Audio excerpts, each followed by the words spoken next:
আসসালামু আলাইকুম। সবাই কেমন আছেন? আশা করছি যে যেখান থেকে আজকের এই ভিডিওটি দেখছেন সবাই সুস্থ আছেন, ভালো আছেন এবং নিরাপদে আছেন।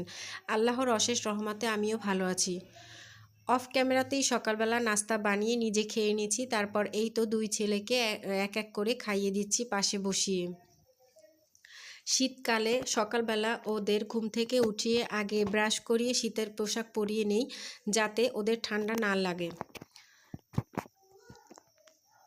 গ্রামের বাড়িতে থাকি যেহেতু, তাই ঠান্ডা একটু বেশিই থাকে বা বেশিই লেগে থাকে।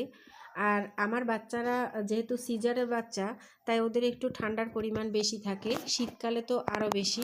সেজন্য আমি শীতকালে সবসময় ওদেরকে আলাদাভাবে একটু যত্ন নেওয়ার চেষ্টা করি। সংসারের কাজ তো প্রতিদিনই করতে হবে, এর কাজের কোনো কমতি নেই, শীত হোক বা গরম। তবুও বাচ্চাদেরকে একটু আলাদাভাবে একটু কেয়ার নেওয়ার দরকার খুব। সেজন্য আমি চেষ্টা করি শীতকালে ওদের একটু আলাদাভাবে যত্ন নিতে।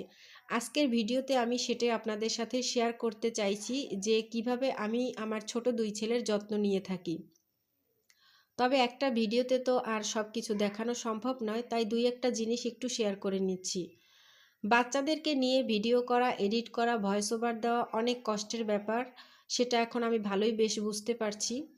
এই তো আমি থালাবাটি ধোয়া শেষ করে তারপর রান্নাঘরটা ভালো করে পরিষ্কার করে নিলাম, সেটা আপনাদের সাথে একটু শেয়ার করছি।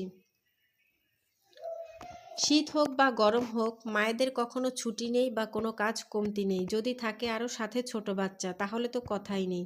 সেটা একমাত্র মায়েরাই বুঝতে পারবেন। রান্নাঘর পরিষ্কার করার পর চলে আসলাম আমার বেডরুম গুছানোর জন্য। এই যে এক এক করে আমি সবগুলো বেডরুম এভাবে গুছিয়ে নিব, সেটাই আপনাদের সাথে একটু শেয়ার করে নিচ্ছি। ভিডিওটি আপনাদের যদি এতটুকু ভালো লেগে থাকে তাহলে অবশ্যই একটা লাইক দিবেন, এবং যদি একটু বেশি ভালো লেগে থাকে তাহলে চ্যানেলটি সাবস্ক্রাইব করে আমার পাশে থেকে যেতে পারেন। আর যারা আগে থেকেই সাবস্ক্রাইব করে দিয়েছেন তাদেরকে অসংখ্য অসংখ্য ধন্যবাদ। এই বেডরুম গুছানো শেষ। এখন আমি আমার 2 ছেলেকে গোসল করিয়ে দিলাম। এখন বাজে প্রায় 12টা। শীত আসলে এভাবেই আমি আমার 2 ছেলেকে গোসল করিয়ে দিই, যাতে ওদের ঠান্ডা না লেগে যায়। শীতকালে যেহেতু একটু ঠান্ডা ওদের বেশিই লাগে, সেজন্য আমি 12টার মধ্যে ওদের গোসল করানোর চেষ্টা করি। আমি ওদের রোদের গরম পানি দিয়ে গোসল করাই না, গিজারের গরম পানি দিয়ে গোসল করাই, তবে একটু কুসুম গরম পানি দিয়ে। এই এখন ওদেরকে 2 ভাইকে ফ্রেশ করি আমি বিছানায় টিভিতে কার্টুন ছেড়ে দিয়ে শুইয়ে দিব। ওরা দেখতে থাকবে, আমি চলে যাব আমার রান্নার কাজে। তবে আপনাদের সাথে আরেকটু শেয়ার করে নিলাম, এই যে আমার সব রুমগুলো গুছানো শেষ, এখন সেটা আপনাদের সাথে একটু শেয়ার করে নিলাম।